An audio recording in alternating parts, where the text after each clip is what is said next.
बहावलपुर नवाबों का शहर, लेकिन यहाँ हर कोई ना तो नवाब है और ना नवाबों जैसी ज़िंदगी जी रहा है। लेकिन एक चीज़ के लिए आप सबको मेरी हाँ में हाँ मिलानी पड़ेगी, और वो ये है कि ये खूबसूरत शहर है और खूबसूरत लोगों से भरा हुआ है। मेरा मानना है कि ज़ाहिरी खूबसूरती आर्जी है, जबकि अंदरूनी खूबसूरती देर पा।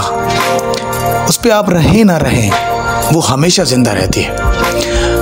आज हम आपको ऐसे इंसान से मिलवा रहे हैं जो बहावलपुर का एक मुस्बत चेहरा है। वो एक ख्वाजा सिरा है जो बहुत खूबसूरत हैं, अंदर से भी और बाहर से भी। ख्वाजा सिरा, हो सकता है आपके लिए अल्फाज अदा करना थोड़ा मुश्किल हो, लेकिन माशरा उन्हें एक अलग नाम से पुकारता है तो शायद सुनने में इतना अच्छा नहीं लगता, लेकिन वो नाम मैं नहीं बोलूँगा, आप उस नाम को बखूबी जानते हैं। आइए उनसे उनकी कहानी सुनते हैं। मेरा नाम साहिबा जहाँ है। पहले मेरा नाम मेरे वालिदैन ने इमरान मकबूल रखा था। मैंने फिर स्टेज पे काम किया तो उसमें मेरा नाम सादिया मलिक था। मैं 5 साल की थी, मुझे पता चला कि मैं कोई और चीज़ हूँ। मैं दुपट्टा लेके पहनती थी क्योंकि मुझे पता नहीं चलता था कि मैं ट्रांसजेंडर हूँ। तो मेरा दिल करता था कि मैं दुपट्टा लेके ओढ़ूँ, औरतों की तरह रहूँ, औरतों की तरह बात करूँ, औरतों की तरह खेलूँ, गुड़ियों के साथ खेलूँ। और उसकी वजह से मुझे बहुत तशद्दुद का सामना करना पड़ा क्योंकि ज़िम्मेदार फैमिली थी। मेरे पे पाबंदियाँ बहुत लगनी शुरू हो गई थी कि मुझे इजाज़त नहीं होती कि मैं गेट के तक चली जाऊं और गेट का नॉक दरवाज़ा कोई कर ले उसे जवाब दे पाऊं। तो घर में एक डरी सी सहमी सी अपने आप को महफूज नहीं समझती थी।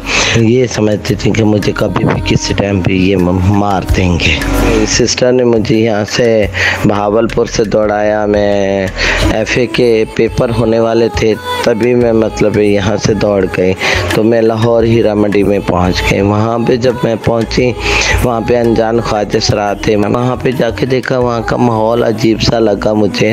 वहाँ पे ख्वाजा सिरा अपनी ही लाइफ गुजार रहे थे, लेकिन दिल में एक जुस्तजू थी, थोड़ी सी पढ़ाई थी। वहाँ पे जो दिन के टाइम रेडी लगाता था वो शाम को आके ख्वाजा सिराओं को थप्पड़ मार देने, उसके बाल काट देने, उससे पैसे छीन लेना, उस पर तेज़ाब फेंक देना। लेकिन इनके मसाइल के लिए हल के लिए मुझे कुछ करना पड़ेगा। अब मुझे स्कूल खोलने का इसलिए इरादा आया कि क्योंकि मैं रहूँ ना रहूँ, ताकि ये पढ़ लिख के ना अपना कोई एक अपने हकूक़ के लिए खुद आवाज़ उठा लेंगे। तो इसी तरह सिलसिला चल पड़ा और अल्हम्दुलिल्लाह 30 के करीब ट्रांस पढ़ने जाते हैं।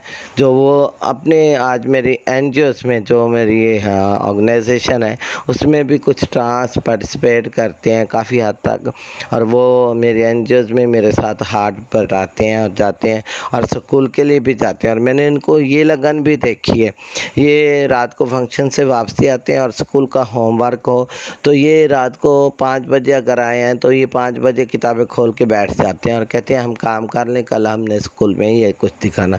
और मैं खुदा का लाख लाख शुक्र अदा करती हूँ कि अल्लाह ताला ने इनको इनका जज्बा, और मैं अल्लाह ताला का ये भी एहसान है मुझ पे कि वो इनके अंदर वो चीज़ जगाई कि ये पढ़ने के लिए तैयार हो गए। तो ये ज़बरदस्त बात हो गई। मेरा एक भाई था जो मुझसे छोटा था, वो मुझे एक बात कहता था कि मेरा क्योंकि उसके 3 बेटे हो चुके थे तो वो चौथा उसकी औलाद होने वाली थी। उसने कहा अगर बेटी हुई तो मेरी दिली ख्वाहिश है, बेटी हुई तो मेरी, बेटा हुआ तो तुम्हारा। और वो बच्चा आज मेरे साथ है और माशाल्लाह 8वीं क्लास में पढ़ रहा है। और उसके लिए अल्लाह ताला से दुआ मांगती थी कि मेरे साथ मेरे परवरदिगार मेरे माँ बाप की खिदमत लिख देना है।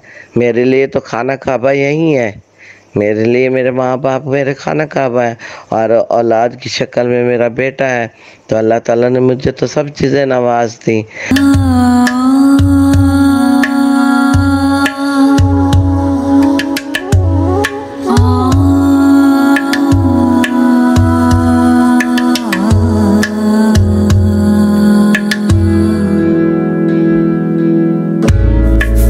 समझ समझती हूँ कि जैसे मैं हूँ, मैं अपने माँ बाप के साथ भी चल रही हूँ, अपने बच्चे को भी पा रही हूँ जो मैंने अडॉप्ट किया और माशाल्लाह 8वीं क्लास में पढ़ रहा है। और मैं एक NGOs भी रन कर रही हूँ, लोगों की फलाह बहबूद के लिए भी काम कर रही हूँ। ख्वाजा सरा कम्युनिटी को भी साथ लेके जा रही हूँ, मिनॉरिटी को साथ लेके जा रही हूँ, PWD। पाकिस्तान का कोई भी शहरी अगर उसकी नीयत अच्छी है, मकसद अच्छा है, तो मुश्किलात ज़रूर आती हैं लेकिन मंजिल तक ज़रूर इंसान पहुँचते। और मैं समझती हूँ कि पाकिस्तान के हर शहरी में ये एहसास होना चाहिए कि ख्वाजा सरा भी इन लोगों से अलग नहीं है। अगर उनके साथ अच्छे कोऑपरेट किया जाए तो अच्छी सोच सामने निकल के आ सकती है।